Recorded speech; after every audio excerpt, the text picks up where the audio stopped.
जो राम को लाए हैं हम उनको लाएंगे।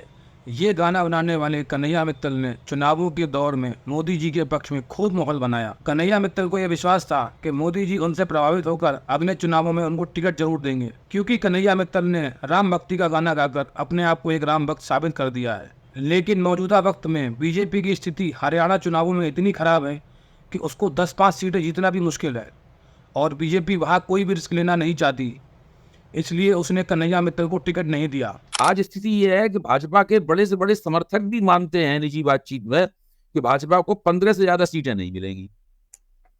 और जो टिकट बांटने के बाद हालत हुई उसके बाद तो शायद वो मानने लगे होंगे कि इनको 5 से ज्यादा सीटें नहीं मिलेंगी। फिर क्या था, कन्हैया मित्तल ने राम जी को रखा साइड पर और टिकट की तलाश में लग गए कांग्रेस के पीछे।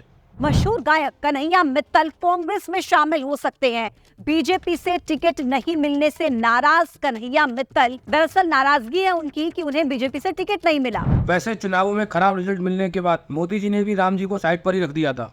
खैर, कन्हैया मित्तल की बात करते हैं। कन्हैया मित्तल चुनावी दौर में गाना गाकर ये बता रहे थे कि मोदी जी राम को लेकर आए हैं तो उनको वोट दो, और मोदी जी देश की जनता को ये बता रहे थे कि अगर कांग्रेस की सरकार आ गई तो राम मंदिर पर बुलडोजर चल जाएगा। सपा कांग्रेस वाले सरकार में आए तो रामलला को फिर से टेंट में भेजेंगे और मंदिर पर बुलडोजर चलवा देंगे। चुनाव के दौर में जनता को संदेश साफ था कि एक पार्टी वो है जो राम जी को लेकर के आई है और दूसरी पार्टी वो है जो राम विरोधी है। खैर, चुनावों में जो पार्टी ये दावा करती थी कि वो राम जी को लेकर के आई है, राम जी का आशीर्वाद उस पार्टी को नहीं मिला। लेकिन अब कन्हैया मित्तल बीजेपी के द्वारा टिकट ना मिलने की वजह से कांग्रेस की तरफ भाग रहे हैं।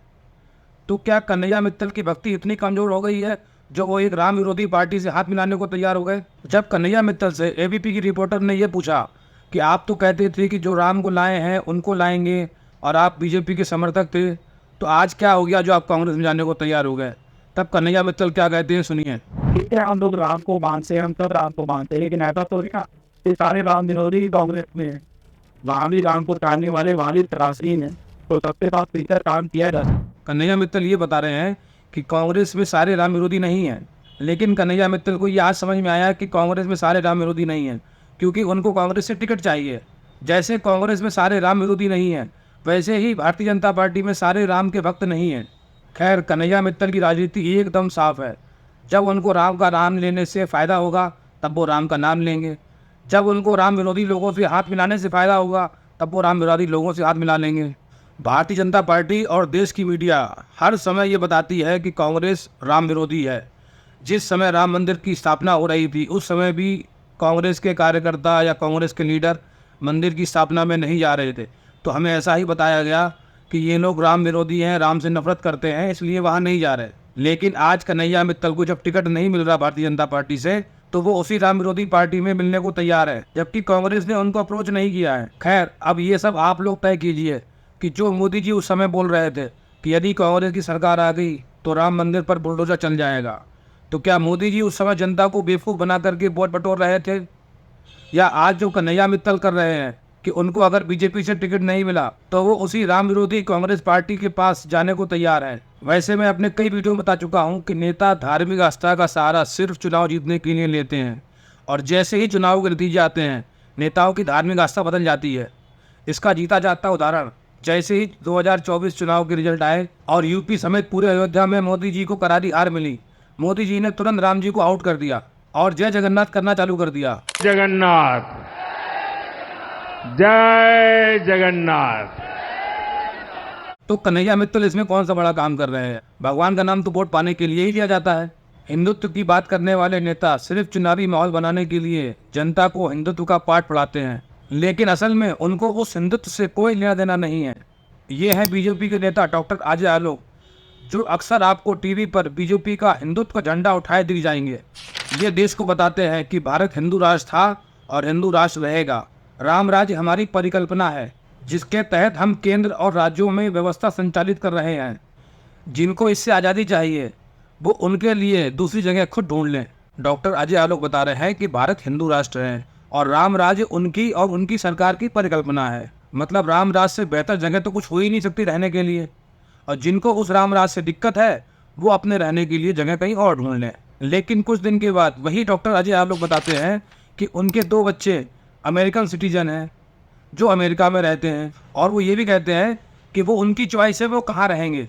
आपके बच्चे कहाँ रहेंगे ये आपके बच्चों की चॉइस होगी, लेकिन देश की जनता कहाँ रहेगी, क्या खाएगी, किस भगवान की पूजा करेगी, वो उसको आप निर्धारित करेंगे। और सोचने वाली बात यह है कि जब आप लोगों ने इतना बड़ा राम राज्य बना ही दिया है तो अपने बच्चों को आप अमेरिका में क्यों पढ़वा रहे हो, उनको क्यों नहीं राम राज्य में बुलाते हो? क्या ये राम राज्य उन बच्चों के रहने के लायक नहीं है? सच्चाई आप भी जानते हो डॉक्टर साहब। तो डॉक्टर अजय आलोक जनता को हिंदुत्व का पाठ पढ़ाने से पहले, राम राज्य का ज्ञान देने से पहले आप अपने बच्चों को राम राज्य का ज्ञान दीजिए। उनको बताइए कि हमने और हमारी सरकार ने देश में राम राज्य स्थापित कर दिया है, इससे बेहतर जगह पूरी दुनिया में कहीं नहीं है रहने के लिए। आप लोग अमेरिकन सिटीजनशिप छोड़कर इंडिया आ जाओ। जब आपके बच्चे इंडिया आ जाएं तब आप देश की जनता को हिंदुत्व और राम राज्य का पाठ पढ़ाइए। जिस तरह से आपको और आपके बच्चों को आज़ादी है कि वो कहाँ रहेंगे, वैसे ही देश की जनता को आज़ादी है कि वो कहाँ जाएंगे, कहाँ रहेंगे, क्या खाएंगे, क्या पिएंगे। हिंदुत्व और भगवान राम से इन नेताओं को कोई लेना देना नहीं है, ये हमने अक्सर देख लिया। जैसे ही चुनावों में फ़ायदा लेना होता है तुरंत राम जी के प्रति आस्था प्रकट हो जाती है, और अगर उसी चुनाव में मन मुताबिक रिजल्ट ना मिले तो तुरंत राम जी को किनारे कर दिया जाता है। हिंदुत्व की बातें सिर्फ जनता से वोट बटोरने के लिए की जाती हैं, लेकिन वही हिंदुत्व, वही राम राज्य खुद को फॉलो करने का जब बात आए तो इनके बच्चे अमेरिका में चले जाते हैं। खैर, हम अपने आज के वीडियो की मेन कैरेक्टर कन्हैया मित्तल पर वापस लौटते हैं। जब कन्हैया मित्तल से कांग्रेस में जुड़ने की वजह पूछी गई तो उन्होंने क्या हवाला दिया, सुनिए। कन्हैया मित्तल हमारे साथ फोन लाइन पर जुड़ गए। मैं वापस से आपके पास आऊंगी। कन्हैया जी, बहुत स्वागत है आपका एबीपी न्यूज पर। और सबसे पहले तो आप ये बताइए, क्या नाराजगी है आपके मन में टिकट नहीं मिला इसको लेकर? मेरा जो मन है वो कांग्रेस के साथ जुड़ रहा है बीजेपी तक। कांग्रेस के साथ आपका मन जुड़ रहा है, लेकिन चुनाव से अहम पहले ये मन जुड़ना, इसके पीछे कोई तो वजह होगी कन्हैया जी। मुझे लगता है कि कांग्रेस के साथ गिरना चाहिए। उस तरीके से हमारी बहन दिनेश फोगाट और ये जुड़े हैं, इतना प्रताड़ित नहीं। एक लड़की हमारे देश की किसी पार्टी के साथ जुड़ी है, उसके बाद भी इसको आलोचनाएं देखनी चल रही है, कितनी चल रही है। तो मुझे लगता है कि कहीं ना कहीं हमें उनके समर्थन के साथ ऐसी पार्टी का साथ देना चाहिए। यानी कि कन्हैया जी, ये बिल्कुल मान लिया जाए कि आप कांग्रेस के साथ जाने वाले हैं, ये आप एबीपी न्यूज पर कंफर्म करते हैं? देखिए, बिल्कुल अगर बात करती है तो मैं जरूर जाऊंगा। कन्हैया मित्तल बता रहे हैं कि विनेश फोगाट ने जो प्रताड़ना झेली, उन पर जो अत्याचार हुए, उस वजह से वो विनेश फोगाट के साथ खड़े होकर के कांग्रेस के साथ जुड़ना चाहते हैं। कमाल का हृदय परिवर्तन हो गया कन्हैया मित्तल जी का। विनेश फोगाट पर तो 1.5 साल 2 साल से यातनाएं हो रही थी, तब तो आपको याद नहीं आई, तब तो आपको समझ में नहीं आया कि इस महिला खिलाड़ी के ऊपर भी इतनी यातनाएं हो रही हैं, इसके लिए आवाज़ उठानी चाहिए। लेकिन जब आज आपको टिकट चाहिए था और बीजेपी ने आपको नहीं दिया तो आप ये बहाना बना रहे हो। खैर, इसमें कन्हैया जी की कोई गलती नहीं है, क्योंकि आजकल व्यवस्था ही कुछ ऐसी है।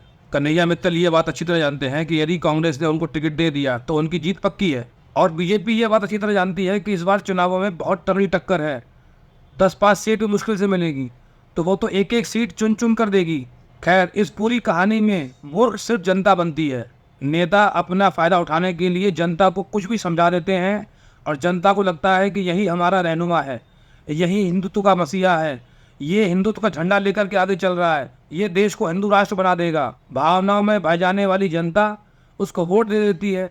नेता जनता का वोट पा करके अपने काम पे लग जाता है। फिर नया चुनाव, नया एजेंडा, नया भगवान, नया हिंदुत्व चलता रहता है। जब तक आप काम के सहारे नेताओं को वोट नहीं दोगे, तब तक नेता आपको ऐसे ही मूर्ख बनाते रहेंगे, बनाते रहेंगे, बनाते रहेंगे। किसी भी नेता को इस आधार पर वोट दो कि उसने आपके क्षेत्र में क्या काम किया है और वो आगे क्या काम करने वाला है, वो क्या वादे कर रहा है। इस वीडियो में इतना ही। नमस्कार।